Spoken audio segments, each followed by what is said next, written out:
Sud Radio, tous au jardin.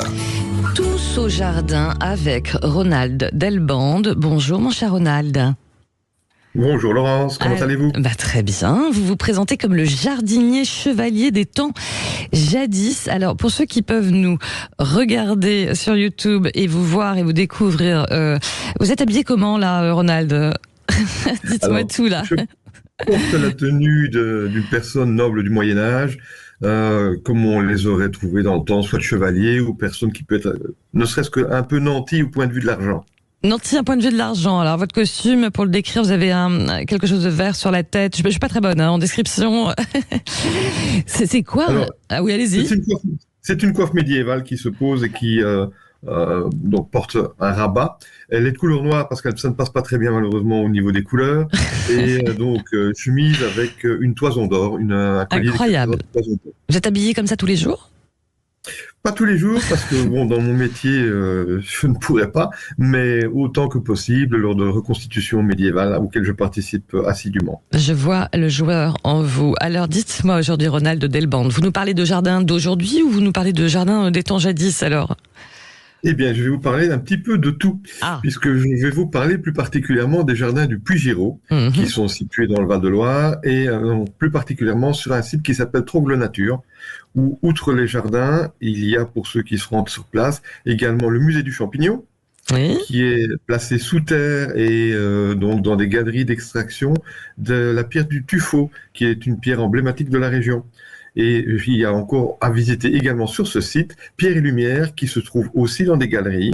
Et tout ça est réuni sur un espace très restreint qui permet aux gens de passer une excellente journée avec des sources d'intérêt pour les grands comme les petits. D'accord. Marc, qu'est-ce qui passionne le jardinier chevalier des temps jadis dans ces jardins-là ? Alors, qu'est-ce qu'ils ont de particulier ces jardins, Ronald ? Alors, ces jardins ne sont pas si vieux que ça. Il faut savoir que c'est un jardinier paysagiste qui s'appelle Patrick Gentil ainsi que Brice Contry qui ont défini ce projet de jardin seulement en 2015.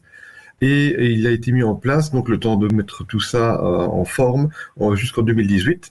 Et il renferme en fait 14 jardins, dont plus particulièrement un jardin du Moyen-Âge. Mais c'est un véritable parcours à travers l'évolution du jardinage, je dirais, ainsi que la découverte de sites plus particuliers.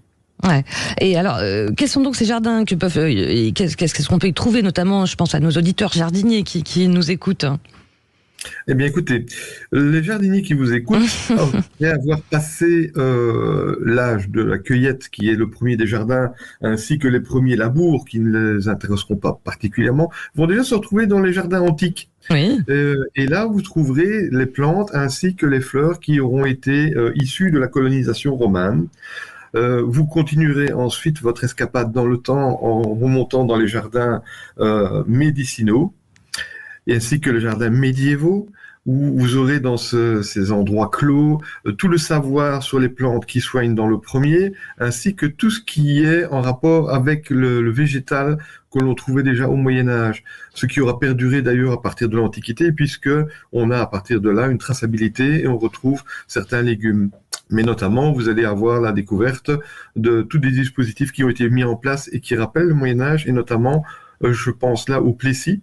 Le Plessis étant un dispositif de bois croisé qui permet de soit souligner une allée, soit d'en faire des dispositifs plus conséquents dans lesquels, dans une forme ronde, vous pourrez en faire l'équivalent d'une vasque, surélever le sol et avoir plus facile à accéder à vos plantes ou légumes en fonction de la taille que vous accorderez au dispositif.